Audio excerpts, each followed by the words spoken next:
Muchísimas gracias en primer lugar a la Fundación BID por permitirnos a la Cámara de Comercio organizar este panel y a todos los organizadores del INTO 2018. Enhorabuena por la organización. También muchas gracias a los dos participantes expertos que tenemos hoy con nosotros, que han venido incluso uno desde París para compartir su conocimiento y su experiencia con todos nosotros. Y también, como no puede ser de otra manera, muchísimas gracias a ustedes por su participación, que en un viernes a las 3 de la tarde, con el día bonito que hace fuera, tiene todavía más mérito. Vamos a intentar que sea una horita agradable y productiva, así que muchas gracias por su asistencia. Economía compartida, economía colaborativa, sharing economy. Esto está claro que no es un concepto nuevo, ya se empezó a hablar de esto en la primera década del año 2000. El INTO de hace 3 años, en la 10ª edición, ya versó sobre el tema de economía colaborativa. Pero es verdad que es una tendencia, un modelo de negocio que en el ámbito económico cada vez va más rápido, cada vez hay más plataformas, más servicios que se ofrecen a través de la economía colaborativa. Y en este marco, la Comisión Europea sacó el año pasado una convocatoria en la que nos presentamos como Cámara de Comercio en el marco de la EN, porque la EN conocen es la Enterprise Europe Network, en la que participamos en el Nodo de Baleares junto a la Fundación BID y a la UIP. Y en ese contexto de la Comisión Europea presentamos un proyecto que se llama Tourismeshare. Les presentaré brevemente. Lo que pretende Tourismeshare es analizar precisamente la economía colaborativa en el ámbito de lo que es turismo sostenible y patrimonio cultural, lo que sería cultural heritage. En ese sentido, los objetivos del Tourismeshare se los explicaré muy brevemente a quién va dirigido, el porqué del proyecto y concretamente me gustaría enfocarme en los 3 objetivos que tiene como tal. En primer lugar, un poco del conocimiento del entorno, del mapeo, de qué plataformas están funcionando en el ámbito de la economía colaborativa y también testear un poco cómo está evolucionando toda esta tendencia. Concretamente, ya digo, en el ámbito del turismo sostenible y la economía colaborativa. En este proyecto no estamos solos, obviamente, como cualquier proyecto europeo requiere transnacionalidad y colaboramos con otros colaboradores de la AEN, en este caso de Roma, de Oporto y de Bulgaria. Y cada uno en su entorno analiza todo esto y luego se pone en común en una guía que se elaborará al final del proyecto. Además, tenemos la organización de paneles específicos, como sería este de hoy, con la colaboración de expertos en materia de economía colaborativa. Y luego también, que esto lo implementaremos ya el año que viene, un asesoramiento más personalizado a esos startups o empresas o modelos de negocio que trabajan en el ámbito de la economía colaborativa. Así que centrándonos en el panel específico de hoy, por juntar un poco también las distintas enfoques, vamos a hablar de economía colaborativa, pero obviamente, como lo hacemos en el marco del INTO, en el Internet de las cosas. Es decir, cómo puede influir el Internet de las cosas a contribuir a un turismo más sostenible. Y para eso tenemos a los 2 expertos que comparten la mesa hoy con nosotros. Está claro que las nuevas tecnologías avanzan muy rápido, de hecho no dejan de ser nuevas porque cada vez van surgiendo más novedades, más evolución constante, el uso de los datos, el análisis de estos datos para hacer servicios de forma diferente a los consumidores. Todos conocemos que la economía colaborativa al final se trata de plataformas online que ponen en contacto a los propietarios, a los intermediarios y a los consumidores y está en constante cambio y el Internet de las cosas puede hacer que siga evolucionando y que se presten incluso nuevos servicios o de formas diferentes. Entonces se trata de poner todo eso en contexto y para eso tenemos a los expertos de hoy. Así que yo, a lo que hemos venido a escuchar es a ellos. Sin más dilación, ya les paso a presentar, por un lado a mi derecha, a Ghislain Delabie. Ghislain ha venido desde París, merci beaucoup. Bueno, muchísimas gracias por haber venido a compartir desde tan lejos. Si me permiten que lo lea su currículum o su perfil. Ghislain es Mobility Connector de Ouishare, es co-founder y explorer del Lab Ouishare en Cronos. Es un emprendedor muy interesado en movilidad, en transporte, en transición energética, en Big Data, en Smart Cities, en desarrollo urbano, en P2P y en economía colaborativa. Es un experto en modelos innovadores, en la Platform Design Toolkit, Design Thinking, metodologías Google Sprint y como Mobility Connector en Ouishare también construye comunidades para innovar productos, da clases de innovación en escuelas de ingeniería y es un influyente bloguero en sus artículos. También escribe Les Ecos y medios de comunicación franceses. Cofundó Ouishare en Cronos, un think tank que explora nuevos modelos urbanos y de comunidades. Es licenciado en Ingeniería por IMT Atlantic, en Francia. Es máster en Communication Systems por Bristol University y además es máster en ESSEC en Business School, que está en París. Con su ponencia, el Leveraging Internet of Things and Collaborative Business Models for More Sustainable Tourism and Promotion of Cultural Heritage, centrándolo en lo que comentábamos del proyecto de turismo colaborativo y el Tourismeshare que les hemos presentado, Delabie revisará algunos de los casos que visualizan los cambios e impactos generados por el Internet of Things y cómo esta tecnología se puede aprovechar para construir modelos de turismo más sostenibles. Por otro lado, a mi izquierda tenemos a Juan Ortells, otro experto también en temas de innovación y en lo que sería Internet de las Cosas y cómo puede afectar esto a distintos casos prácticos aplicados al turismo sostenible. Él es licenciado en Ciencias Económicas y Empresariales, en la especialidad de Auditoría y Finanzas por la Universidad de Valencia, es máster en Business Administration por la Universidad de Valencia también, y su carrera profesional se ha centrado principalmente en el mundo de la empresa, donde ha acumulado experiencia en todas las áreas como el management, el marketing y la innovación. Tiene grandes conocimientos tecnológicos, con más de 30 años de experiencia en temas de programación, en análisis y desarrollo de proyectos online, y desde su conceptualización hasta la puesta en marcha en el mercado. Y en los últimos años se ha involucrado en proyectos de integración de diferentes tecnologías y obviamente de Internet of Things, que es lo que nos ocupa aquí hoy. Con su ponencia Internet of Things Smart Lab, dará un ejemplo claro de lo que es el Smart Lab, un dispositivo inteligente para los nuevos retos turísticos. Hablará también sobre otros casos prácticos y otras problemáticas o inconvenientes asociados a los alojamientos turísticos y como sería, por ejemplo, en este caso, la entrega de llaves a distancia, ¿no? Que es uno de los nuevos productos o servicios que se puede ofrecer. Muchas gracias de nuevo a los dos por estar aquí, por compartir y seguro que nos vais a ilustrar con todos vuestros conocimientos.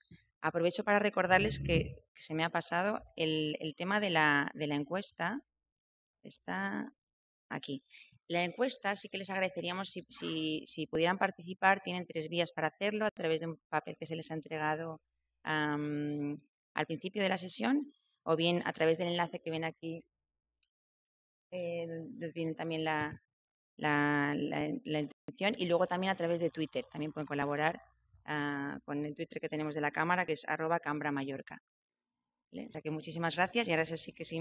Luego todo esto nos abrirá un coloquio después de las 2 intervenciones, que a través de incluso las respuestas que vayan aportando a las encuestas o las intervenciones que quieran hacer para compartir y la intervención de los ponentes, abriremos un coloquio de debate que esperamos también sea de interés para todos.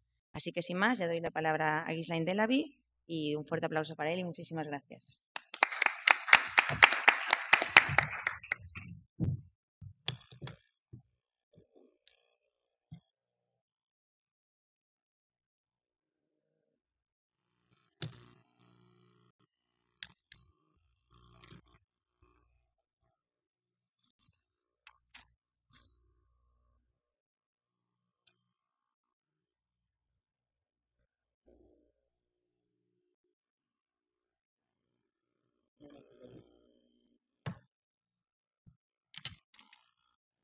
No, it's good.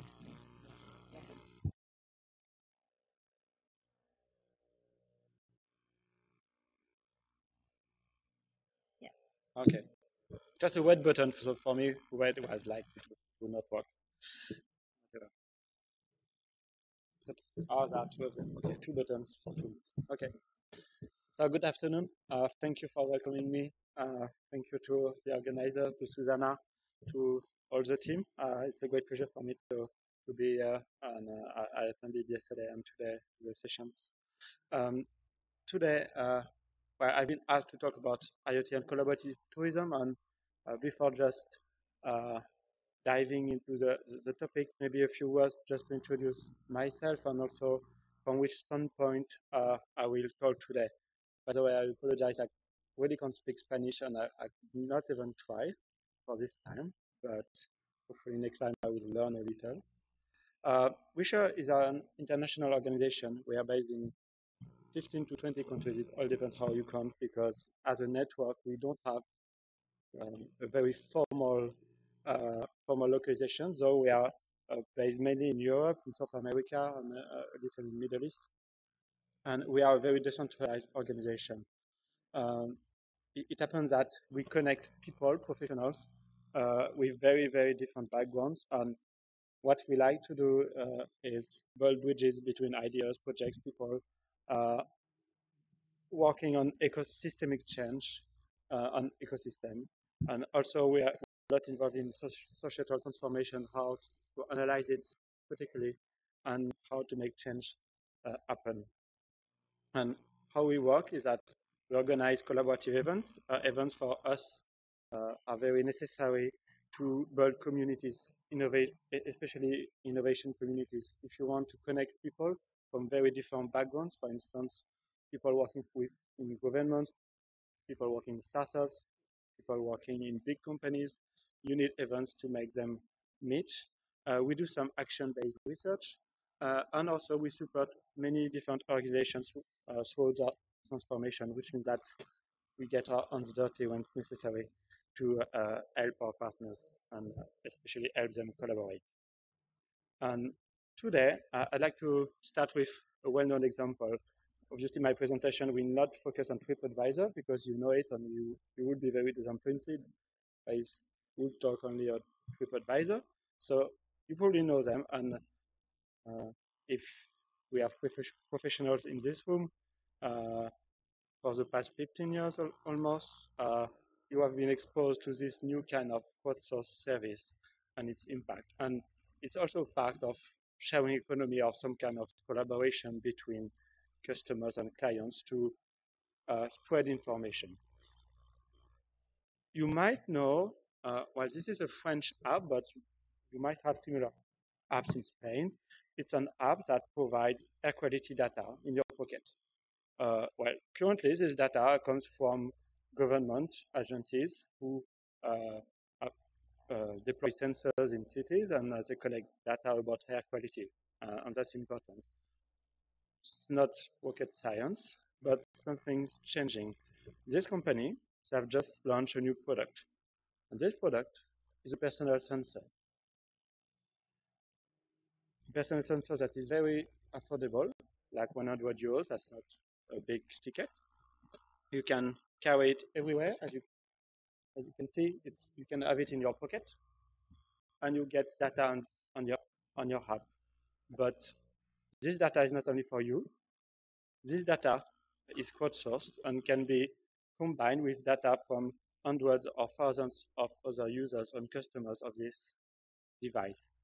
What happens is that within 1 year or two, for instance, on TripAdvisor, at this point you get weights, advices, but you don't get information about, how is it to be in this place in terms of health or in terms of air quality. But maybe next year, this is my hotel, and this was a very good hotel, and I really enjoy it. Maybe someone will go to this hotel with a sensor, and he might realize, because of this sensor, that air quality might not be that good. And it could go straight away to TripAdvisor, and maybe this hotel was invested a lot of time and energy to have good grades and good reputation. Its reputation could be improved or worsened by the fact that something that nobody could measure before can now be measured by anybody for a very cheap price. So that could be an example. That's my first example of how IoT and sharing economy could combine together to change the rules of the game. But first, what's collaborative economy, or what is sharing economy? Probably we have 20 to 30 people in this room. Probably most of you have your own definition or own understanding of what is collaborative economy. It might differ a lot. Why? Because once upon a time when it all started, it started like this kind of companies. Well, you can read better than me because I'm not sure if it's Spanish or if it's, yeah, okay. And this kind of company, made it possible for people to borrow objects and whatever from their neighbors, for instance. And it was based on collaboration between people, and it's still working at it. It's working today. So this was kind of fostering collaboration between actual people on the ground in your city, in your neighborhood. But what happened very soon that we had newcomers, like 7 years ago, and they started the same way, like, okay, Uber Pub was about, like, in Barcelona, for instance, just drive a car for someone else and you can get paid for that. And it's a peer-to-peer service. As you probably know, it didn't go very well for many reasons. And Barcelona is only one example. Paris is another example of urban riots around taxis, between taxi drivers and Uber drivers or similar drivers. So the fact that Uber came with a very different business model and had an impact on existing businesses, and they protested a lot. And I don't want to go into the full story because you probably know it very well. While taxi drivers promised hell to Uber, and this is what happened, basically. They went to riots, and then there was a very complicated story around licensing, around regulations for these drivers, and it's still a story going on, obviously, not only in Barcelona or in Spain, but in almost every country and every city in the world. It's kind of an ongoing battle between proponents of Uber business model who argue that, well, Uber has been able to provide better quality services, more affordable service, more accessible to more people, and they can demonstrate with facts that this is what happened. And on the other hand, you have an existing industry that argues that there are a lot of difficulties around the business model of Uber, especially for drivers. And every city tries and find a different solution.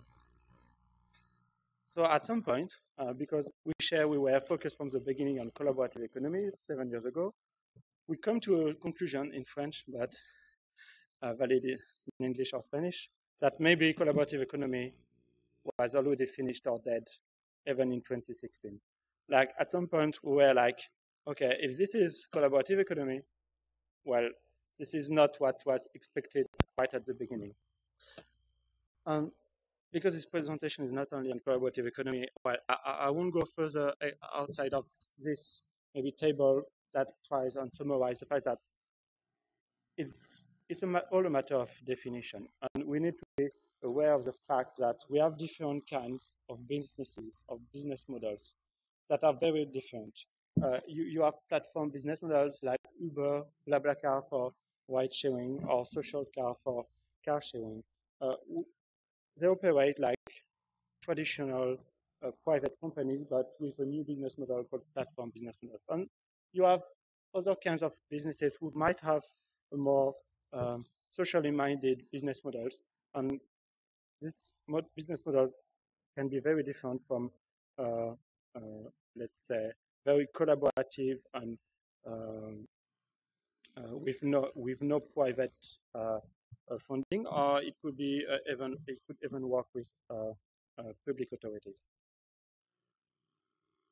And then I would like to provide a few examples of how IoT can change a collaborative economy and what kind of impacts it could have on tourism in general, and more specifically, how it could help tourism to have more positive and sustainable impact on society, and also to become more resilient.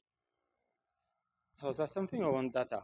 Data is important for many people and businesses. Take one example, counting cars on the street or on the road. The old way of counting cars was very centralized and expensive, and it is still expensive. It's just you need some equipment on each road where you want to count cars. It's actually efficient. It works very well. It's very precise, but it's expensive. You can deploy it only on some roads because of the cost. Then what happened? Well, you all know of Waze. It's a simple app on your smartphone, kind of a first generation IoT, and obviously you know that smartphone is a big IoT component.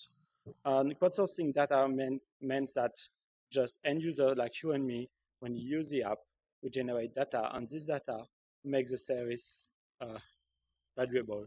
if there is no user in Waze, there's no useful data, so there's no service.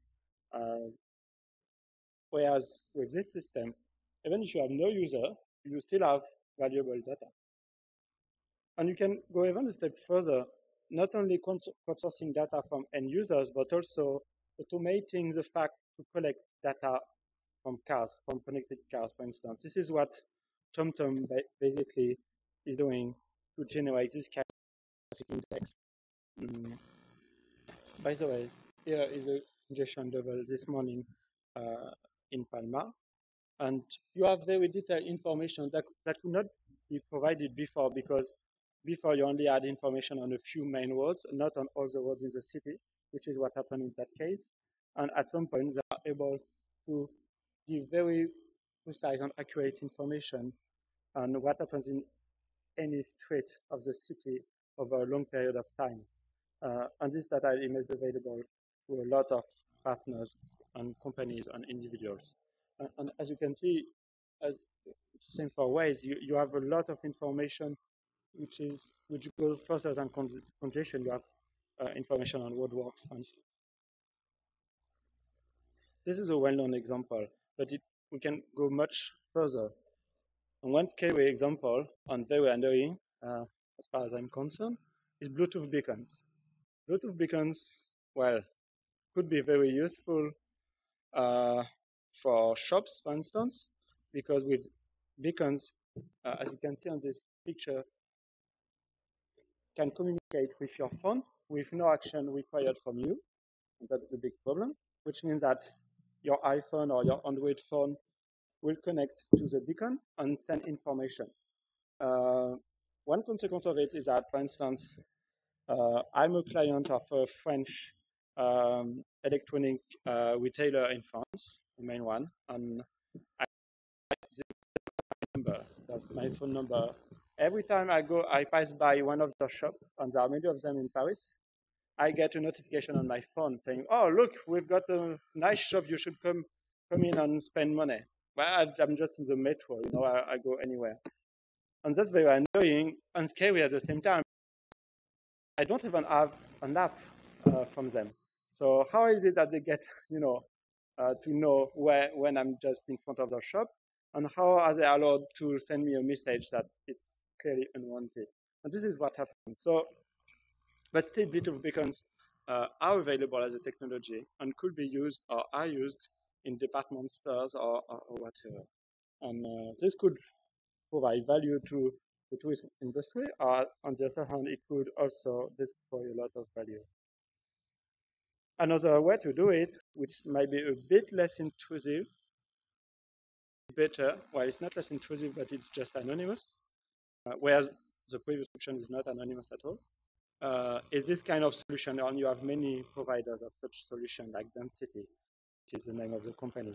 It measures real-time occupancy, for instance, of a room like this one. So with one sensor, you could count how many people are in this room in real time. So obviously, lots of potential applications. What's interesting is that more and more companies focus on the fact to collect data as anonymously as possible because GDPR and new European regulations on the fact that it is very worrying to have this kind of options. But on the other hand, when you get too much data on people, it could also be a problem. And people are not involved, which means that people can't choose if they will be counted or not and in which way they are, and they are not involved in the process. So that's still an issue. Then IoT can be used for customer experience, and there are many examples of this. Take this first generation of what I would call rolling IoT, which is personal and shared at the same time. So this is BC Palma, so the shared bike network in the city of Palma.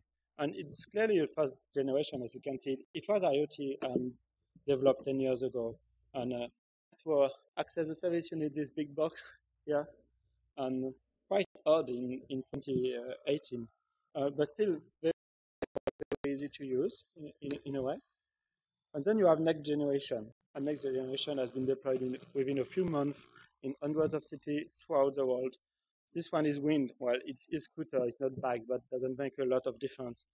At least it doesn't make a difference for these companies. While an e-scooter or a bike is still a rolling IoT personal device in a way. But that's interesting because what changed is that, well, we are in a new generation of IoT. It means that you have very small devices included in each vehicles, which make it easy to have dockless.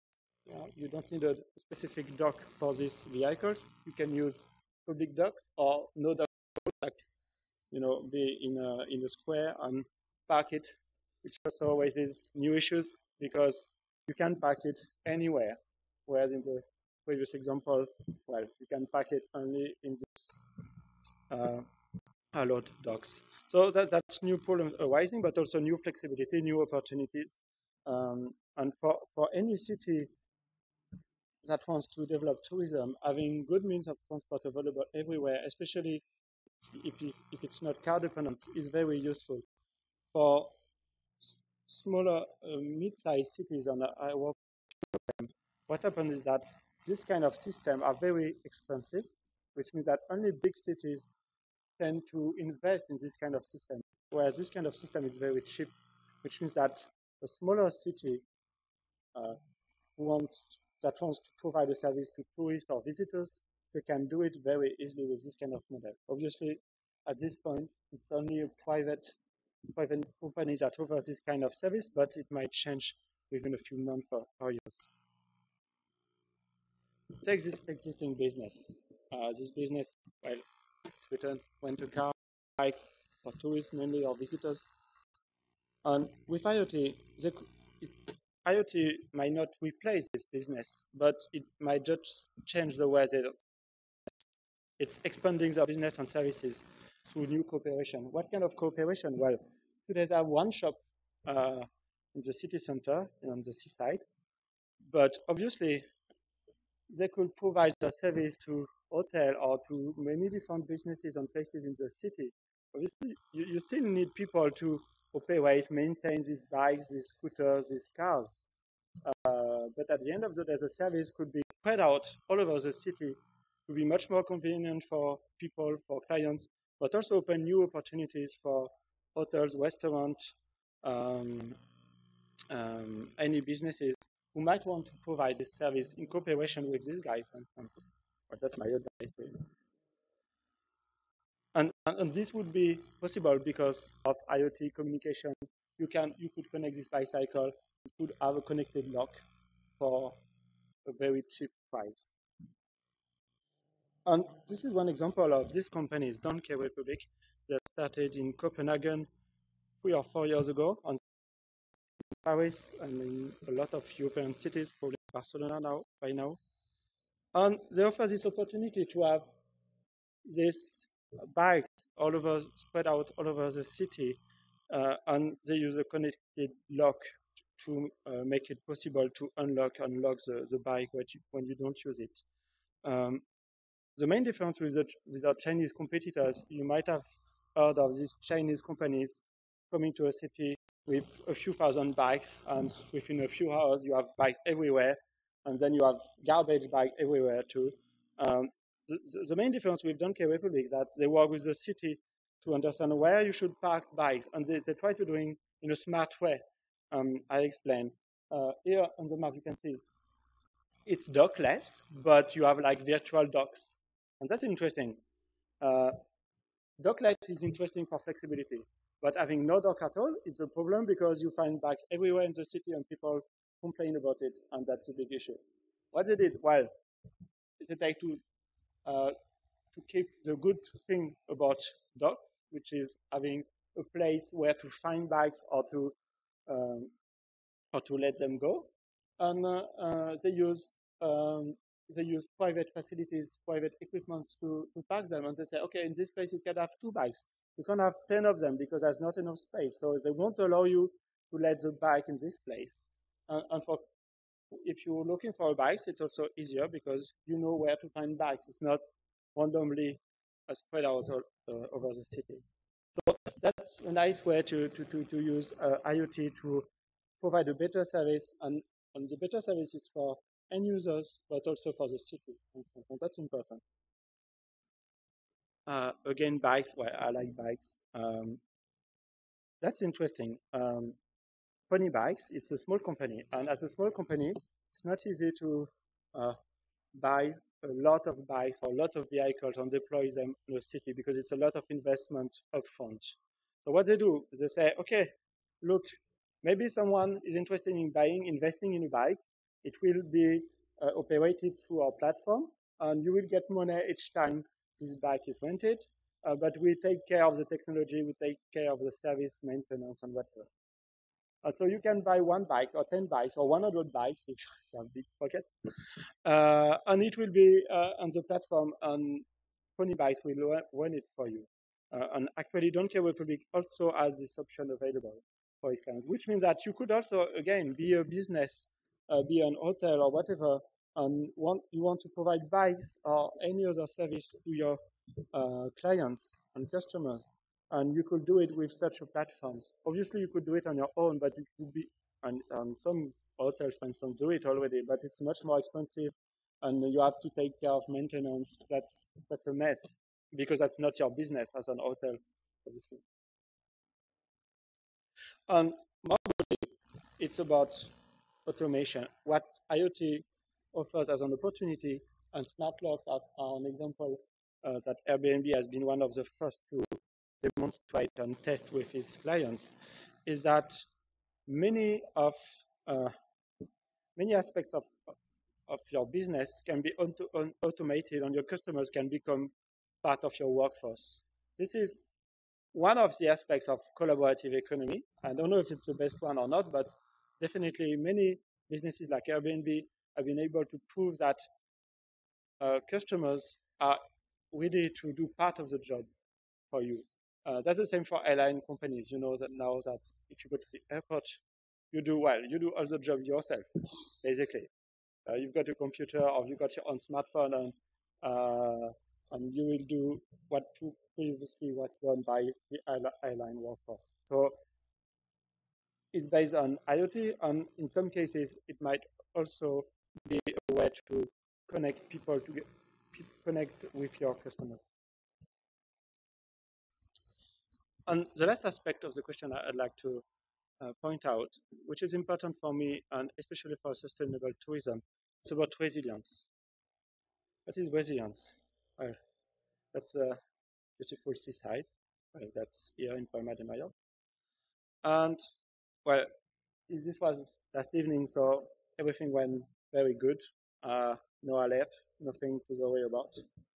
But, weather can change. And almost all cities nowadays, or more than ever, they have to face bad weather, climate change, other kinds of disruptions, many kinds of disruptions. And we could argue that throughout history, resilience has always been very important for cities. That's true. But nowadays, they could use distributed sensors to improve their resilience. And that's true in Amsterdam for flooding. That might be true here where when the sea is coming to something bad, and how you deal with it, how you predict it. Obviously, you already have predictions. We have governments that invest a lot of money in sensors and try to predict things. We can predict some phenomena. There are many things we can't really predict. So it means that we have to prevent, that we have to react. And in that case, what happens is that more and more companies, people, businesses, they produce a lot of data. But as long as this data remains in a silo, remains used only by this company, by these specific people, it's almost useless. It's used only by the one who produces it. But for instance, if you get information about which might have different kind of sensors, if you are able to know which boat is where, what happens to this boat over a long period of time, in case of emergency, you might be able to have better information on what to do and what's important. That's the same for hotels. That's the same for mobility and transport around the city. The fact that we can do better than relying on very expensive infrastructure deployed by the city itself is a way to increase resilience by having better action. But importantly, you have platforms, and platforms is interconnecting data, interconnecting people and businesses in very different silos. And there are many opportunities in this field, and hopefully people and businesses and governments will get aware of the fact that it's much less expensive to connect existing data and sensors than to deploy new ones that will not be able to provide the same level of service or resilience. And for my presentation is the choice to come from Taylorism to collaboration. Just as a reminder, Taylorism is like being more efficient, providing a better service, but, well, trying to get rid of the human part of the thing. Well, this is not new. Then you have what we call digital Taylorism. This is what's more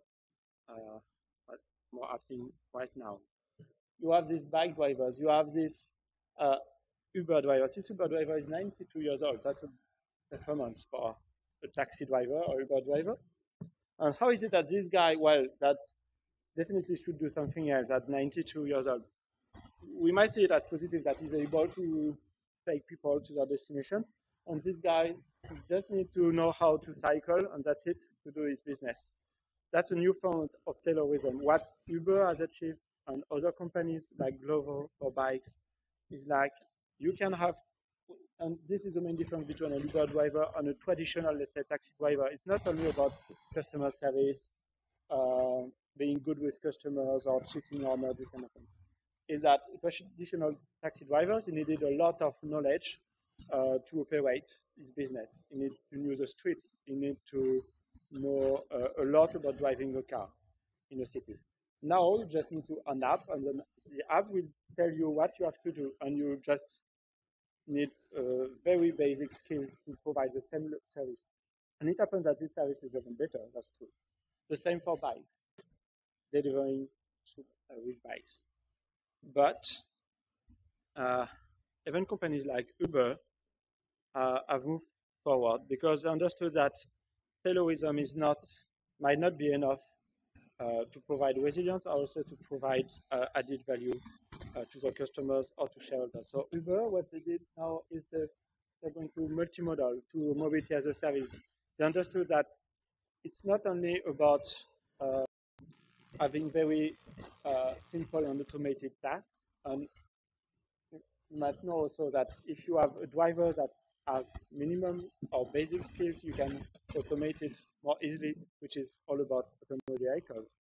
But in that case, the new business model for Uber is not only about drivers, having drivers doing basic tasks thanks to a digital app. It's about combining different services and focusing on the experience of their clients. So they try, in a way, to have more collaboration between businesses, especially businesses in the mobility business.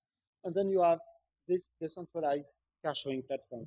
What makes a difference is that car sharing is not new. It's sharing a car, making it available to everybody. But with technology, everybody could add a car to a network of car sharing. And buy a pony and add it to the network. With this company, you can operate your own car sharing service inside the network. And many different people or businesses can still be independent but work together at the same time. And that's an opportunity. That's also, it raises a lot of questions, definitely. But that's an opportunity for IoT, and also a way for tourism to, well, take value out of these digital opportunities. I stop here. And if you want to get in touch, obviously feel free. I'll be happy at the end of this conference or later. Thank you.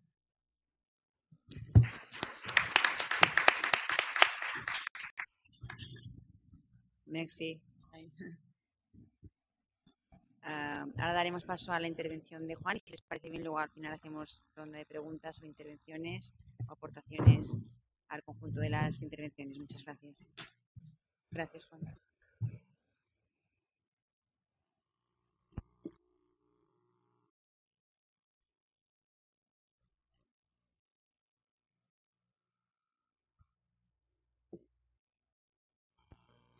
Muchas gracias, Susana. Muchas gracias a la organización del INTO por invitarnos a esta sesión. En principio, voy a hablar un poquito de qué es Anysolution. Anysolution nació en el año 2014. Anysolution está formado por expertos en proyectos europeos. Las patas, digamos, sobre las que se basa la actividad de Anysolution es en proyectos europeos, como pueden ser el antiguo sistema programa marco, que acabó en el año 2014 y fue vigente hasta el año 2016, los proyectos europeos del H2020, que está hasta el año 2020. También trabaja en términos del instrumento de protección civil y en proyectos europeos. En el área de estrategias de innovación, de Smart Destination y de Smart Cities, y luego posteriormente tiene un departamento de ingeniería que, bueno, pues todo lo que es poner en valor todos los conocimientos que va adquiriendo a lo largo de su experiencia, ponerlos en mercado para soluciones reales a problemas reales. Dentro del instrumento de protección civil, Anysolution ha trabajado, por ejemplo, en estos tipos de proyectos, en el proyecto Evita, pero sobre todo para evitar incendios y cómo actuar los cuerpos importantes de seguridad del Estado en caso de una emergencia por incendios, y el proyecto Treasure en el caso de olas de calor. Estos proyectos ya están cerrados y actualmente está trabajando en los proyectos Preview, que se encarga de prevenir inundaciones y cómo actuar en caso de producirse, y el proyecto Extrema, que combina parte del conocimiento que se obtuvo en el proyecto Treasure, tanto en olas de frío como en olas de calor, porque sí que es cierto que no nos damos cuenta, pero muchas veces, sobre todo en las zonas más ecuatorianas, viene mucha gente de vacaciones y producen que gente que viene de fuera, que está a lo mejor a menos 20 grados, viene a visitarnos a una temperatura pues de 15 a 20 grados. Shock que se puede producir, aquí no lo tenemos como una ola de calor, pero sí que es cierto que para esas personas que vienen pues puede ser así. Luego tenemos estrategias de innovación y, bueno, dentro de proyectos europeos se ha trabajado también el proyecto CASI, que es de innovación sostenible, y el proyecto Road to CPS, que es Cyber Physical System en Smart Cities. Estos proyectos es casi el germen de lo que es actualmente el IoT.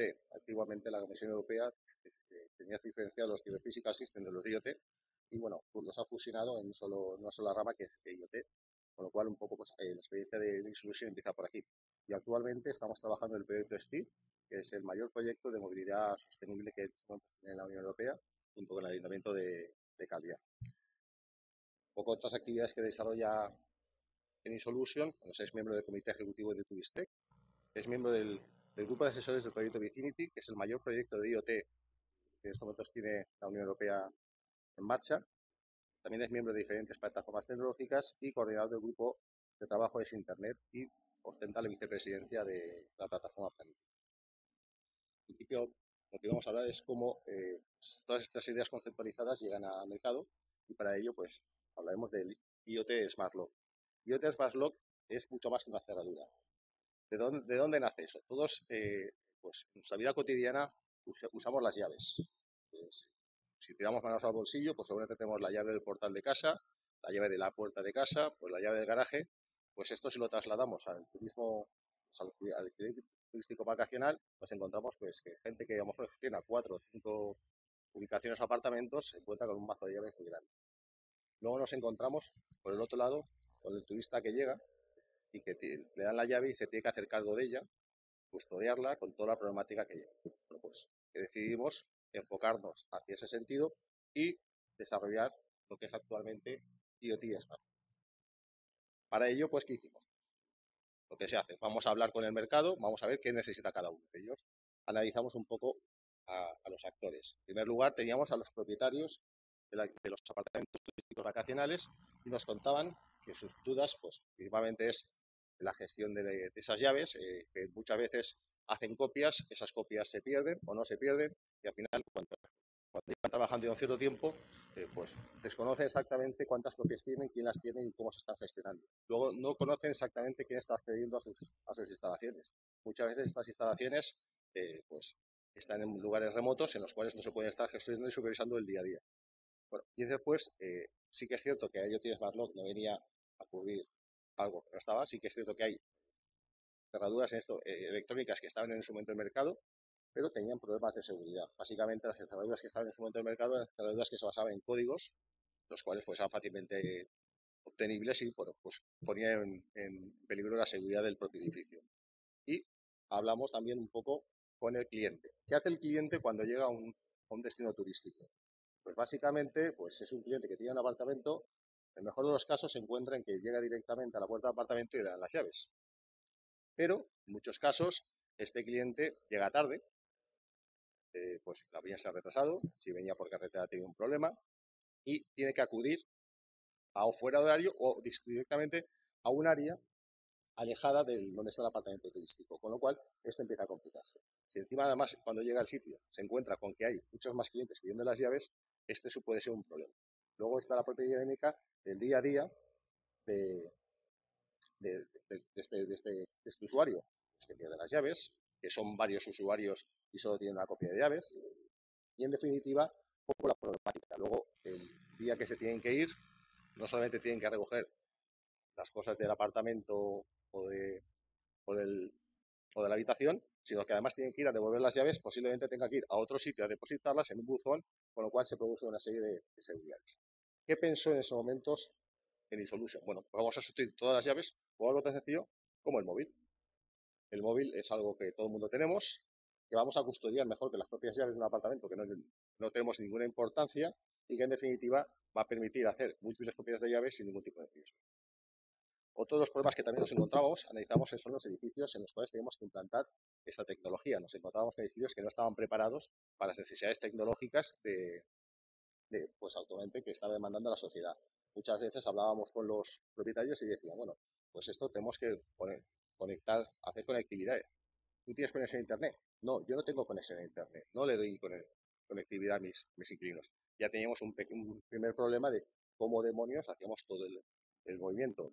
Consecuentemente, llegamos a la conclusión de que las tecnologías de la información no estaban todavía introducidas en ese. Con IoT Smartlock lo que pretendíamos era convertir las cerraduras inteligentes en algo más que pudiera controlar no solamente quién entra y quién sale de la casa, sino además todos los dispositivos que en la misma se encuentran. Ya teníamos claro, habíamos hablado con todos los actores y ya teníamos claro qué queríamos. Queríamos un dispositivo que permitía abrir la puerta remotamente por cualquier persona, un dispositivo que nos permitía controlar absolutamente todo el resto de dispositivos de la casa, calefacción, luces encendidas, ventanas abiertas o cerradas y que tuviera la última tecnología IoT y sobre todo que fuera fácil de instalar, que cualquier persona llegara y lo pudiera instalar. Y por último, bueno, había que ser sostenible, pues directamente dotamos a nuestra cerradura de energía cinética que con el movimiento de la manivela se autorrecargaba y por lo tanto no necesitaba alimentación. Los miembros ya sabíamos exactamente qué necesitábamos y qué teníamos que hacer. Bueno, pues lo mejor de todo es ver un ejemplo. Y esto es lo que hace Smart.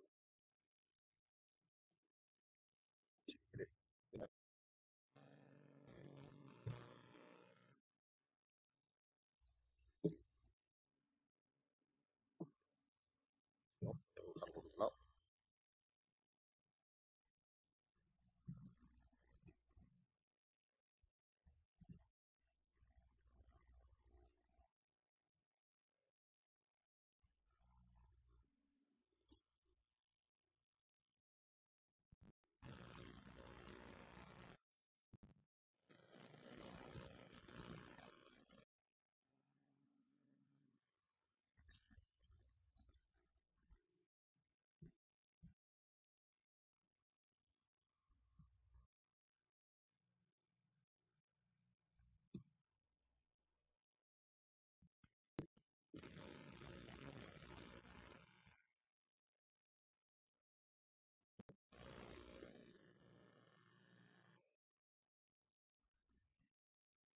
¿No tenemos sonido?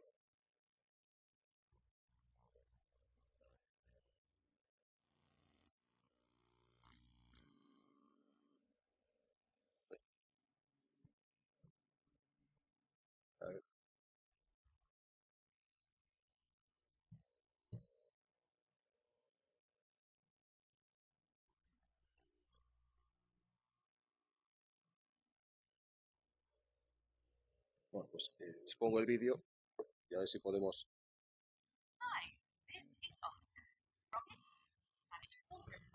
Básicamente, este es el propietario de la instalación, la cual desde su teléfono móvil está contando absolutamente toda la instalación.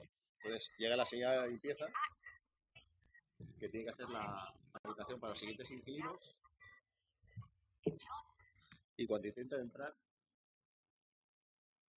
la puerta, digamos, no debe entrar porque ha llegado tarde. Entonces, automáticamente la propia plataforma de SmartLock lanza un mensaje a la persona y contacta para darle autorización. Se ha detectado, la señal de limpieza detecta que hay un problema en un grifo y que Oscar, que es el secretario, llama al servicio técnico, al ingeniero, para la IoT smart lock key and even set the temperature before they arrive. Oscar is notified when people enter or leave and receives data from connected devices. Everything is recorded in the cloud management system. Access to certain rooms can be restricted. And what if somebody who isn't authorized tries to enter?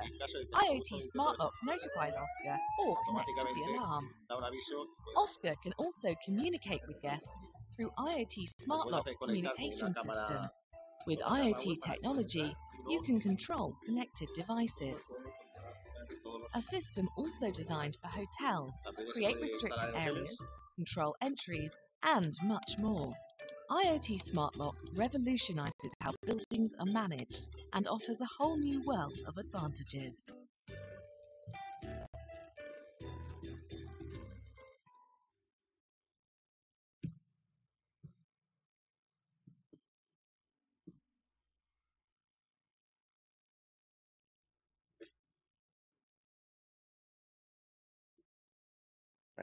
Ya tenemos un poco, ya sabíamos lo que tenemos que hacer, pues ahora había que ponerse manos a la obra y empezaban los desafíos tecnológicos. Teníamos que desarrollar un sistema que se conectara con un teléfono móvil, que abriera una cerradura y que todo eso se hiciera en tiempo real y pudiéramos pues hacer que funcionara. Se nos plantearon distintos dilemas. ¿Cómo hacemos la comunicación entre los dispositivos de la propia casa? ¿Los hacemos inalámbricos? ¿Los cableamos? ¿Cómo hacemos la comunicación de la casa con el cloud? ¿Cómo hacemos la comunicación del usuario con la cerradura? ¿Qué tecnologías utilizamos? ¿Utilizamos NFC? ¿Utilizamos Wi-Fi? ¿Utilizamos el propio GSM? ¿Utilizamos Bluetooth? Y en definitiva, también se nos planteaban problemas de seguridad. De seguridad en que todo el sistema tenía que ser seguro para que estamos dejando en manos de la tecnología el acceso a una vivienda.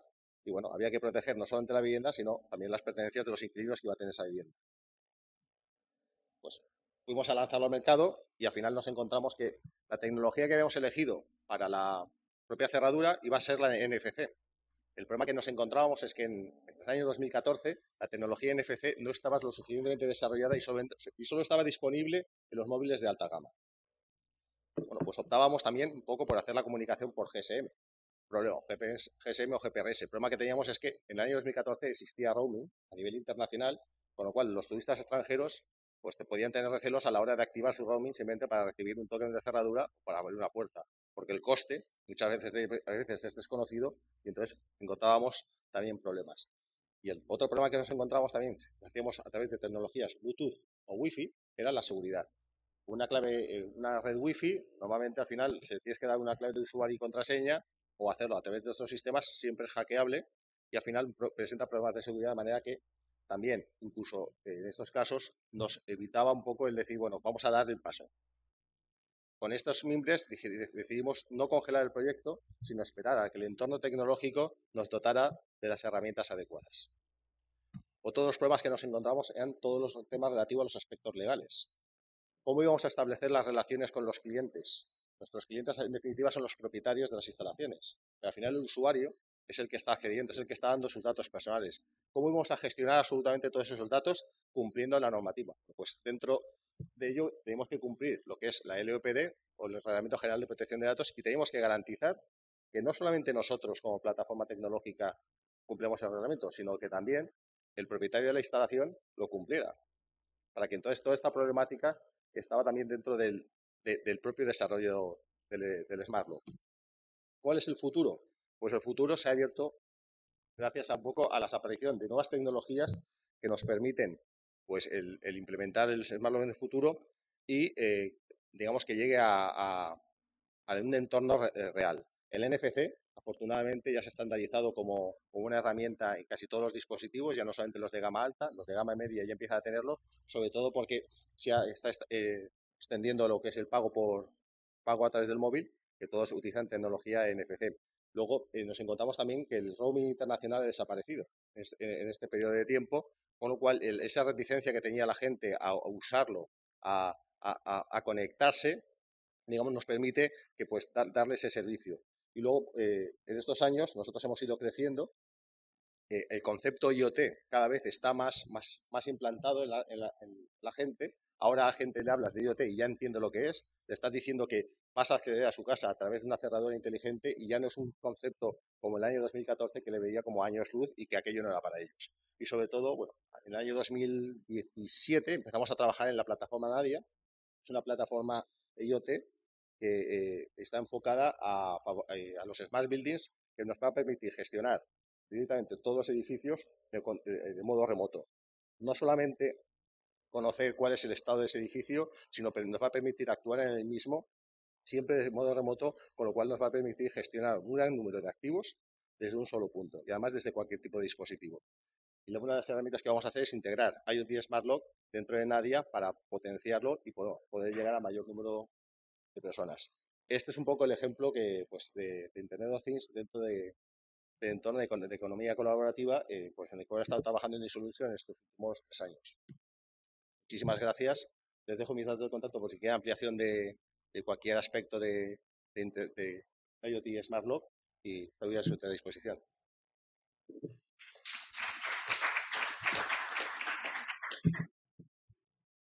Muchas gracias, Juan, por